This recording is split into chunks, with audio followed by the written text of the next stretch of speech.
자, 이 아침에 최혁진 무소속 의원 함께하도록 하겠습니다. 의원님 나와 계시죠? 아, 예. 안녕하세요, 목사님. 네, 의원님. 아니 복당 신청하시고 지금 얼마나 지났습니까? 그 기억도 안 납니다. 하도 오래돼서. 아니 그 정청래 지도부 때 복당 예. 신청하셨는데 그게 수용이 안 된 거죠? 저는 작년 말부터도 음, 민주당 주요 지도부의 인사들과 지방선거 끝나고 나면 네, 그때 이제 상임위를 조정할 때 복당하겠다라고 하는 공감을 계속 해왔고요. 그리고 이제 제가 어쨌든 한 지방선거 시작하기 한두 달 전에 네. 미리 공식적으로 다시 한번 말씀드리고자 하면 원내대표한테도 이야기를 하고 당대표 당시 정청래 대표께도 면담 요청을 계속했는데 한 달 이상 동안 한 번도 만나주지 않았습니다. 예, 만나주지도 않았어요. 예, 예. 하하. 아니 또 제가 듣기로는 네. 그 저 건너서 듣기로는 복도에서 만나도 인사 안 받았다는 얘기가 있던데 맞습니까? 그게 이제 저만 그런 줄 알았더니 여러 의원님들이 똑같은 얘기를 하시더라고요. 아, 의원님한테도 했었고 다른 의원들도 예, 예. 지차기가 좀 예, 뭐 예. 내키지 않거나 별로 마음에 안 드는 사람이 있으면은 그냥 보고도 예, 며칠 전에 경향 TV에서 김준혁 의원님과 같이 방송에 출연한 적이 있는데 네. 제가 이제 그 얘기를 했더니 김준혁 의원님은 야 나는 2년 동안 인사를 안 받아주더라고요. 아, 그러니까 복도에서 네, 이제 지나가는데 예, 예, 예. 그쯤 되면은 네, 네. 겸연쩍어서라도 그냥 고기라도 끄떡여야 되는데 아예 그냥 투명인간 취급했다. 네, 네, 네. 아니 이런 사람이 무슨 당 대표를 합니까?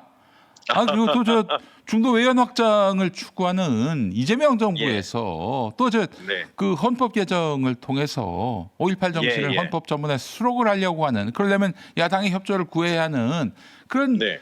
더불어민주당의 당 대표로 그 정청래가 합당한 사람입니까? 뭐 정청래 의원님 개인적인 역량이나 이런 부분들에 대해서는 뭐 저는 굉장히 뭐 인정을 하지만 이재명 대통령님의 국정을 과연 뒷받침할 수 있는가에 대해서는 과거, 현재, 미래 세 가지로 나눠서 보더라도 물음표가 따라 붙는다라고 말씀드릴 수밖에 없어요. 네. 첫 번째는 지난 1년의 시간을 여러분들이 다 기억을 하실 텐데요. 우리가 지난 문재인 정부 때를 기억을 해봐도 네, 법사위원장을 어설프게 내주고 그렇지. 그로 인해서 각종 개혁 입법에 실패하면서 촛불 국민들의 염원을 받아안지 못했거든요. 네네네. 그 과정에 우리가 정권까지 뺏겼어요. 예. 근데 이번에는 우리가 어쨌든지 간에 법사위원장도 가져오고 네. 이재명 대통령이 2배, 3배, 4배, 10배 이상으로 전심전력으로 개혁 입법을 진두지휘하지 않았습니까? 국가 국정과제들을. 그럼 국회는 입법적 대응으로 정부에 날개를 달아줘야 돼요. 그렇지. 예. 근데 입법이 하나도 거의 제대로 된 게 없어요. 예. 예? 오죽하면 대통령께서 수차례 또 국무총리도 대통령 비서실장도 제발 법 좀 통과시켜달라. 법안이 통과가 안 되면 네. 국민이 원하는 민생개혁 입법안을 그런 것들이 뒷받침이 안 되면 예산을 충분히 수립할 수가 없어요. 국민들은 절박한데. 네. 근데 지난 1년 내내 지방에 계속 다니시고 그랬잖아요. 국민의힘이 건건이 다 필보한다라는 거 그거는 당연한 거 아니겠습니까? 네네네. 그리고 예상됐던 거고. 그러면 왜 필리버스터까지 감수하면서까지 입법을 제대로 못했느냐? 국회에 민주당 의원들이 없으니까 못한 거예요. 네. 대표께서 지역으로 다니시니까 예. 필버를 종료할 수 있는 정족수 채우기가 쉽지 않았겠죠. 예. 그러니까 결국은 입법 대응이 안 됐고 이재명 정부가 충분한 동력을 집권 여당으로부터 받지 못하는 상황들이 됐던 거고요. 네. 보안 수사권 문제도 마찬가지입니다. 네. 대통령께서 당에서 수기를 통해서 당원들의 중지를 모아서 네. 입장을 정리해주면 수용하겠다는 얘기를 수차례 하셨잖아요. 네네네. 그 안에 많은 논란이 있음에도 불구하고 정부안만 탓하면서 한 번도 수기 과정을 공개적으로 연 적이 없어요. 그건 뭘까? 정말 납득할 수 없는 일들이 1년 동안 됐고 네. 그로 인해서 이재명 대통령의 국정 운영에 발목을 잡았다라고 저는 생각을 합니다. 지금도 방금 현재로 보면 말씀하신 것처럼 요번에 지금 합동연설 순회연설할 때 네네네. 국정과제 123개 국정과제의 1호가 뭔지도 모르시잖아요. 몰라요. 네. 몰라요. 아니 당대표가 집권여당의 당대표가 해야 되는 거는 국정과제 설정 같이 했잖아요. 네네네. 그러면 국정과제 123개를 놓고 네. 당장 시급하게 입법 대응할 거, 예산 대응할 거, 그다음에 호남에도 수도 없이 가셨어요. 그럼 호남에 가서 제일 먼저 해야 될 얘기가 뭐겠습니까? 우리 이재명 정부의 국정과제 1호는 5.18 정신을 헌법 전문에 담는 겁니다. 호남 우리 당원 여러분 강력하게 힘을 모아주세요. 이 얘기를 해야 되잖아요. 네. 근데 몰랐다는 얘기는 그 얘기를 못했을 거 아닙니까? 예. 예? 그럼 왜 가는 거냐? 예. 그래서 자기 정치라는 말이 나오는 거고 예. 미래로 말씀드릴게요. 미래로. 예. 만약에 정청래 대표가 당대표가 연임이 됐다 쳐요. 네. 당이 통합이 될 것이냐? 저는 통합 안 된다고 봅니다. 어. 왜냐하면 예. 요번에 우리가 전당대회 준비하는 과정에 저는 무소속이지만 우려가 돼서 네. 수도 없이 방송에서 이런 얘기를 드렸어요. 예. 절차와 과정의 공정성과 민주성을 지키지 않으면 예. 결과에 대한 수용이 안 나온다. 근데 지난번에 지역위원장 그 공모 과정 보세요. 목요일 날 오후에 기습적으로 공모해서 금토일월 해서 자기 편이 아닌 분들은 아마 제가 볼 때는 자기 편이 아닌 분들은 아예 공모에 참여하지 못하게 하려고 한 게 아닌가라는 생각이 들 정도이고 네. 순회 경선도 보십시오. 순회 경선도 네. 충청에서 시작해서 대전에서 끝나요. 아니 세상에 세 분의 후보가 있는데 그중에 한 분의 고향이 있는 곳에서 시작해서 끝나는 게 이게 말이 됩니까? 말이 안 되죠. 이걸 누가 공정하게 보겠습니까? 네. 더더군다나 결선 투표제, 선호 투표제 가지고 지금도 10인데 만약에 순회 경선 일정을 이렇게 짜지 않았으면 이런 논란이 생기지도 않아요. 대전에서 마무리를 한다 그러니까 많은 당원들이 결선 투표제 하면 안 되겠네 이렇게 생각하는 겁니다. 예. 만약에 한 분도 50% 못 넘으면 네. 대전에서 결국은 현장에서 결선 투표를 하게 될 수도 있어요. 결선 투표는 투표율이 떨어집니다. 그러면 조직 동원력이 있는 곳이 유리한 거잖아요. 예. 그런 것들을 노골적으로 해버리는 상황. 연설이 끝난 다음에 연설이 끝나기도 전에 이미 투표를 완료한다라든가 이런 과정과 절차의 불공정성들을 그대로 만들어 놓은 게 지금 민주당 전 지도부이고 그러면 결과에 대해서 누가 수용을 하고 결과를 가지고 네. 어떻게 통합을 이룰 수 있겠습니까? 제가 지금 그냥- 격하게 말씀드렸지만 예. 과거, 현재, 미래로 보더라도 이렇게 되면 대통령의 국정을 뒷받침을 할 수가 없어요. 힘있게. 이 대통령께서 이 열불 터지는 이유가 다 있었어요. 아니, 이런 속이 인간이 타죠. 지금 예. 민주당 당 지도부를 이끌었고 그 6.3 지방선거에서 이기는 게 희한한 일이 됐다니까? 응? 예. 지는 게 너무 그냥 당연했어요. 하다하다 대통령께서 하다 열받으니까 몇 마디 하면 자기들 그쪽 쪽에 있는 사람들이 당무 개입이니 뭐니 이상한 소리들로 오히려 대통령을 공격하지 않습니까? 예. 반성을 해야죠. 예. 오죽하면 이런 말이 나오겠는가? 예. 이러니까 반명이란 얘기가 나오는 거예요. 저기 의원님 뭐 예. 이야기 나온 김에 그 예. 조이대 탄핵은 왜 안 됐습니까? 송영길 후보도 그렇고 김민석 후보도 그렇고 조이대 탄핵이 이루어져야 한다는 입장인 것 같은데 그 청천의 지도부에서는 왜 그렇게 못했어요? 아니 그 두 가지 얘기들을 하는 거예요. 예. 그때 이제 110명이나 되는 의원들의 동의를 받았고 예. 그 중에 90%가 민주당 의원들이었습니다. 예. 민주당 의원들 다수도 중지를 모았던 거잖아요. 네네네. 모아주신 거고. 예. 근데 당 지도부가 얘기를 하니까 예. 아니 뭐 우리가 탄핵시키는 것보다 스스로 물러나는 게 훨씬 더 모양이 좋을 수도 있다. 아니, 스스로 이런 물러나겠네 얘기를 우회적으로 이거예요. 합니다. 그래서 제가 그랬어요. 아니 스스로 물러나겠냐고. 예? 저 같아도 안 물러나겠죠.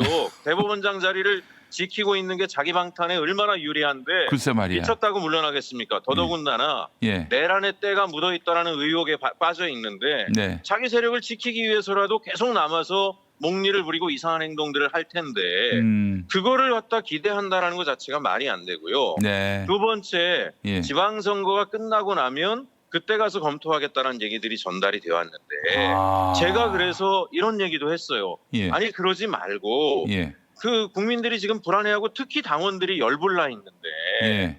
여기에 대해서 조이대 탄핵안을 발의를 해서 네. 당장 통과시키는 게 좀 부담스럽다라면 차라리 법사위로 보내가지고 법사위에서 추가적인 조사, 공청회 이런 걸 통해서 계속 압박을 가하자. 네. 만에 하나 저는 우려가 됐던 게 뭐였냐면은 예. 이진관 판사 같은 사람들이 열심히 해가지고 정말 합리적인 형량들을 때렸는데 네. 상고심 가가지고 다 뒤집는 상황들이 벌어지면 어떡하냐 이런 얘기도 아이고야. 했어요. 근데 지금 보세요. 네. 건건이 전원합의체로 보내고 있지 않습니까? 글쎄 말이에요. 그 대법관 이 대통령에 임명 대해서 청원도 안 유죄 하고 취지로 있지 파기환송했던 그 예. 전압 아닙니까? 예. 아, 이런 거는 청와대는 말을 할 수가 없는 문제잖아요. 그렇죠. 그러면 국회에서 당연히 집권 여당이 당연히 공세적으로 해야 될 땐 공세적으로 입법을 위해서 야당 대표를 만나야 될 때는 협상적으로 이렇게 해서 문제들을 쫙 풀어나가면서 결국은 최종 목표 이재명 정부가 날개를 달고 힘있게 나아갈 수 있도록 밀어주는 역할들을 해야 되는데 도대체 그런 것들이 이루어진 게 없는 거죠 지금. 네, 이게 다 정청래가 한 행동이에요, 이게. 예? 네. 그래서 아니 이렇게 해가지고 내란이 이제 거의 청산되는 국면인 줄 알았는데 국민들은 그게 아니라 내란 세력이 이제 부활하는 그런 계기를 지금 마련하게 만들었어요. 조이대 탄핵을 이렇게 지체하면서 그래놓고 그렇죠. 본인은 내란 청산이 이재명 정부 국정 과제 1순위라고 또 그렇게 얘기하고 다니고. 하나 그러니까요. 이게 앞뒤가 안 맞는 얘기고 네. 윤석열이 기가 살아가지고 지금 하는 거 보세요. 네. 예? 중앙선관위 관련해가지고 네. 거기에 대해서 극우 세력으로 계속 시위하고 있는 청년들한테 힘내라는 메시지를 대놓고 보낼 정도가 됐다라고 하는 건 자기가 믿는 구석이 있다는 거 아닙니까? 네. 예? 최종적인 믿는 구석에 대해서 단죄를 해야지요. 그렇습니다. 그렇게 해야 정상적인 내란 척결이 되는 거죠. 네. 네. 알겠습니다. 자, 의원님 지금 그래서 김민석 후보를 지지하시는 거죠? 예, 그렇습니다. 왜 지지하시는지 좀 말씀해 주세요. 목사님께서도 기억하시는지 모르겠지만 네. 윤석열이 내란 계엄을 하게 될 것이다. 그런 제보들이 있었을 때 네. 제가 뭐 열린공감 TV뿐만이 아니라 목사님하고도 그런 정보들을 다 건네주셔서 받았잖아요. 예. 그때 제가 이 정보를 누구에게 전달을 해야 이거를 제대로 관리하실까 해서 영광곡성 보궐선거 때 제가 모시고 일을 했던 적이 있기 때문에 네. 김민석 총리께 의원께 말씀드리는 게 좋겠다 해서 연락을 드렸더니 네. 흔쾌히 굉장히 중요한 문제다. 네. 그래서 선임 비서관을 붙여주셨어요. 관련된 그래요. 정보들을 네. 취합하는 대로 다 보내달라. 네. 본인도 그 부분에 대해서 굉장히 우려를 하고 있고 네. 이 부분에 대해서 민주당이 대비를 하고 있어야 된다. 그때 민주당 일각에서도 네. 아니 김민석 의원이 왜 쓸데없이 계엄 같은 얘기를 해가지고 예. 이상하게 우리가 역공을 당하게 하냐 이런 불만이 있었음에도 김민석 의원은 분명하게 여러 가지 정보나 네. 정세 판단을 할 때 예. 윤석열이 계엄을 시도할 가능성이 대단히 높다. 그다음에 김건희 무속 관련된 자료에 대해서도 네. 충분히 개연성이 있고 관련돼서 철저히 조사를 해서 네. 응징을 해야 된다. 이렇게 하시는 걸 봤고요. 네. 또 영광곡성 보궐선거 때 일을 해보면서 참모들이 제안하는 모든 정책 제안들을 진지하게 살펴서 다 실행이 될 수 있도록 뒷받침하는 것들을 보았습니다. 네. 그게 영광곡성 선거의 승리로 이끌었던 길이에요. 네. 그리고 마지막으로 총리를 하면서 네. 가장 총리가 잘하는 일이 뭐겠습니까? 대한민국에선 대통령 중심제이기 때문에 예. 대통령이 빛나고 일을 잘하실 수 있게 조용히 뒤에서 모든 것을 다 챙기는 총리, 그런 총리가 진짜거든요. 네. 자기를 드러나게 하거나 자기 정치를 하는 게 아니라 그걸 했잖아요. 네. 오죽하면 대통령이 만족하셔가지고 총리직을 퇴임하고 나올 때 정말 일을 잘했다는 얘기를 할 정도라고 하면 네. 검증된 분이다라는 생각이 들기 때문에 네. 지금 민주당을 이끌어가고 통합할 수 있는 최적의 인물이라고 생각을 했습니다. 네, 알겠습니다. 자, 의원님 오늘 인터뷰 감사합니다. 네, 감사합니다. 네, 예, 최혁진 의원은 김민석 후보를 지지합니다. 김민석 후보가 이제 대표가 되면은 이제 당으로 돌아오겠죠, 최혁진 의원이. 네, 그래서 민주당에서 더 큰 정치를 펼칠 수 있을 텐데, 아니 정청래는 뭐 복당은커녕 지나가다 인사를 해도 인사도 안 받고 지나가는 참 옹졸하기 짝이 없는 인간이에요. 그래놓고 무슨 당 대표를 하나?